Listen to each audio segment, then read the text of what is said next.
While ISIS may be losing ground in Syria and Iraq, but acting Homeland Security Director Elaine Duke reminding us of a continued desire by ISIS and other jihadi groups to inflict large-scale 9/11-style attacks. Here with us now, Dr. Zuhdi Jasser. He's president of the American Islamic Forum for Democracy. Doctor, good to see you. Thank you for being here.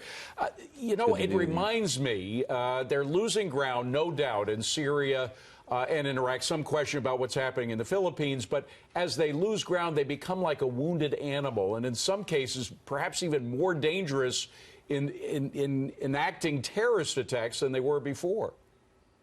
Absolutely. I mean, we forget that their recruitment tool is jihadi attacks, be it vehicular jihad or attacks as they do in Europe or whatever. So they may lose territory. The territory was for them to put their flag down, to get the oil reserves, the food monies, sex slavery, other things that allow them to have infusion of income. But the ideology grows when they're on the run, when they're victimized, when they say that ultimately they can take credit for things they may not even have done. But we've seen the staccato of the increase recently of attacks. Even al-Shabaab, which is not ISIS, but obviously is growing into this jihadi brand. We saw in Niger the attack that killed our 4 servicemen, and ultimately they're going to continue to try to increase the brand and try to claim that they're going to do some major operation, which might even be a distraction so that they can do some other attack through their viral mechanisms. I don't want to downplay the enormous success we've had, because this administration is really staying on top of things, thinking ahead of ISIS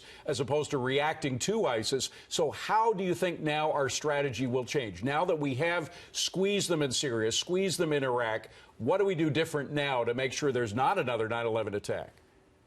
Well, absolutely. We finally have a president and a Department of Defense that is waging the war, that's decimating them militarily. But what needs to change is we're going to continue a military whack-a-mole program unless we look at the precursors, the nonviolent Islamist jihadist ideology, which is really Salafi jihadism that exists throughout many of these regional countries, from Iraq to Saudi Arabia to Egypt to Somalia to Pakistan, etc. So also we're going to have to wage a war against the offshoots of Tehran, of Hezbollah, that's now filling in vacuums that ISIS used to have, which led to the war in Kirkuk against the Kurds. And I hope we don't abandon our allies, real allies like the Peshmerga and the Kurds and others, which is going to need to be done. By the way, I have to wrap, but that is a tragedy that now their allies, their one-time allies, the Iranian-related Shia in Iraq, are now going against the Kurds. Did the Kurds survive very quickly?